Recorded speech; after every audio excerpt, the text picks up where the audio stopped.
If you're a person who's ever seen a company or noticed a product and thought, why are they positioning it in that way?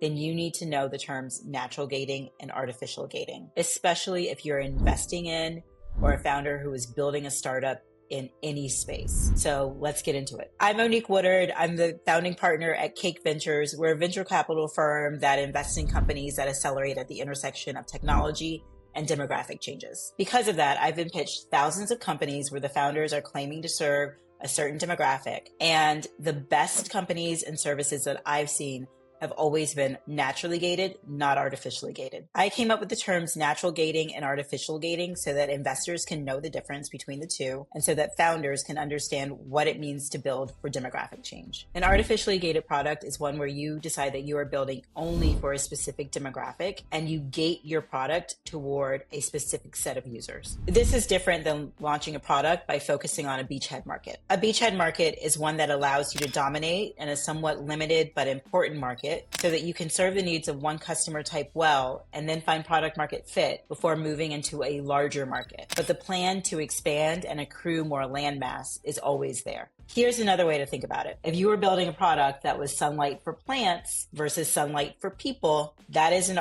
unnecessary distinction, and that is an artificially gated product. One example that I can think of is when Bic, the pen company, released a new line of pens called Bic for Her. There was no real need for a special pen for women that just had a little jewel on it, and that is the only difference in the for women and not for women pens. There's no true need for that product to exist.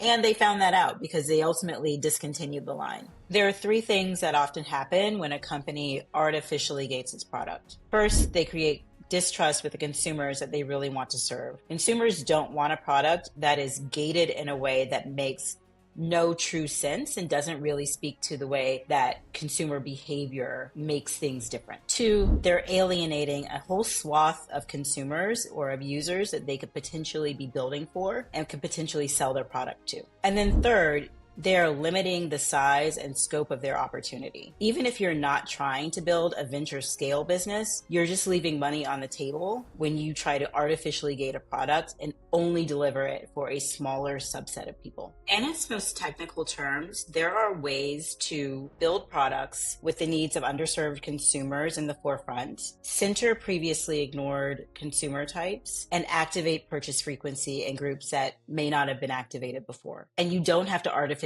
gate a product in order to do that. At the end of the day, the female version of Coinbase is Coinbase. And then there's natural gating. Naturally gated products are ones in which differentiated user behavior and needs point to an opportunity to address a big market opportunity or inefficiency. In other words, it pays attention to the user behavior and not just the identity. Natural gating is more than just a marketing layer. Let's look at this from a company perspective. There are two naturally gated companies that come to mind. Millie just raised a Series A, and they are a tech-enabled maternal health company. Millie is naturally gated to people who have babies. There isn't a need to artificially gate this because it is already naturally gated.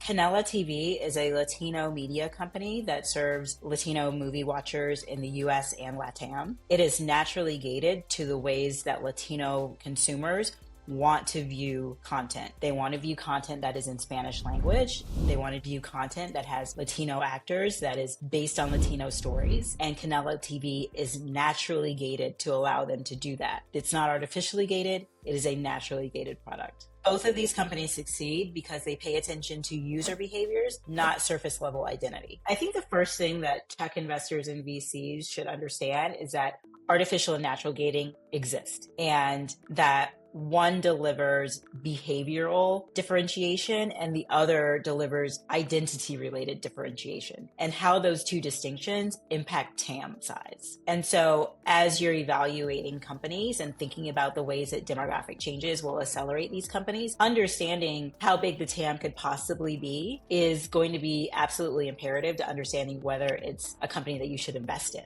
The way for founders to avoid artificially gating a product is actually really easy. Just observe user behavior. Figure out how your users behave differently than other users, and then use that to build a product that meets their needs. Don't focus on surface level qualities or identities over user behavior. We're in the golden age of demographic changes, and there is so much potential out there. But in order to truly take advantage of companies who exist at the intersection of technology and demographic changes, we need to build for behavior, not surface level identity. You can be unapologetic about the people and the problem that you are building for, and still discover a broad market that allows you to develop a venture scale business. I talk about how to build successful companies and investment strategies by thinking about demographic change. If that's your jam, subscribe for more.